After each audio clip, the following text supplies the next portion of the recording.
Chapter 3, Section 1, Lines and Angles. Parallel lines. Two lines are parallel if they are coplanar and do not intersect.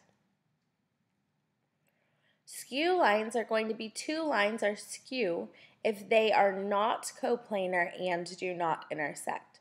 So the difference between skew and parallel lines is that parallel lines have to be on the same plane and skew lines have to be on different planes.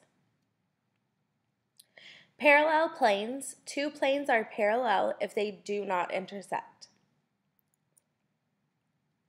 Example 1 says, think of each segment in the diagram as part of a line. Which of the lines appear to fit the description? A says parallel to line TW and contains V. If something is parallel to TW, it has to be on the same plane. Notice this, it would be kind of like looking at a Kleenex box or a shoe box. TW is in the very front, bottom. This is asking us parallel and contains V. Notice that V is in the back right-hand corner on the bottom. So a line parallel to TW and contains V has to be VU or UV. B says perpendicular to TW and contains V.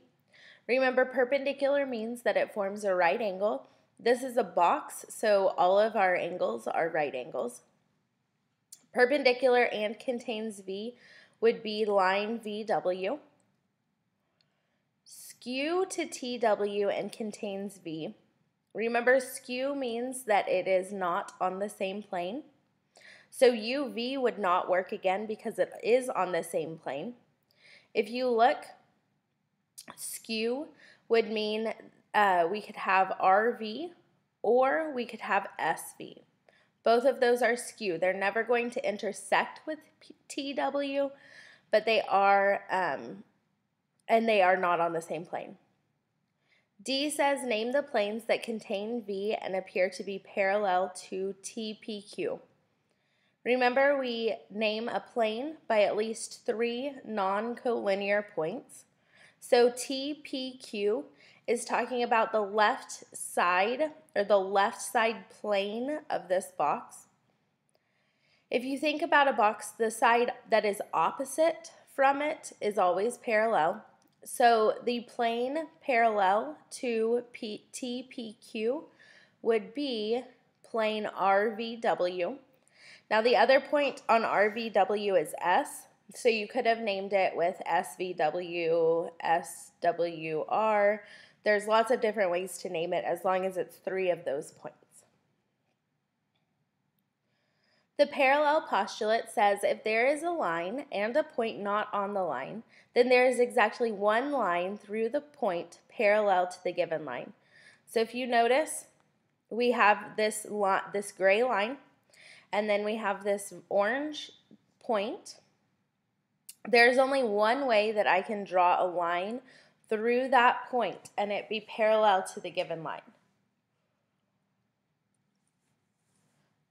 Perpendicular postulate says that if there's a line and a point not on the line, then there's exactly one line through the point perpendicular to the given line. Again, I have this gray or green line and this orange point. There is only one way that I can draw a line and it be perpendicular or form a right angle. If I drew that orange line at any other angle, it would not be perpendicular. Transversals. A transversal is a line that intersects 2 or more coplanar lines at different points. So in this diagram below, T or line T would be the transversal. If you've talked about transversals before, you've probably talked about parallel, a transversal cutting through parallel lines.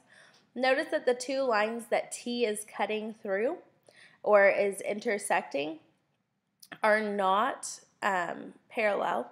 So just keep that in mind right now. We're not specifically talking about transversals and parallel lines. Corresponding angles, two angles that occupy corresponding positions. Angle 1 and angle 5 are corresponding. The other corresponding angles would be 2 and 6, 3 and 7, and 4 and 8. You can kind of think about this as having two different sets of angles. Notice 1, 2, 3, and 4 are all angles on the top line. Angles 5, 6, 7, and 8 are all angles on the bottom line. You could think about if I picked up the angles 1, 2, 3, and 4 and placed them down on the bottom set of angles, 5, 6, 7, and 8, the corresponding angles would be on top of each other. Alternate exterior angles, two angles that lie outside the two lines on opposite sides of the transversal. So angle 1 and angle 8 are alternate exterior. The other set of alternate exterior angles would be 2 and 7. Notice they're both on the outside of the two lines being cut by the transversal, and they are on opposite sides of the transversal. Alternate interior angles, two angles that lie inside the two lines on opposite sides of the transversal. Angles 3 and 6 are alternate interior. The other set of alternate interior angles would be 4 and 5.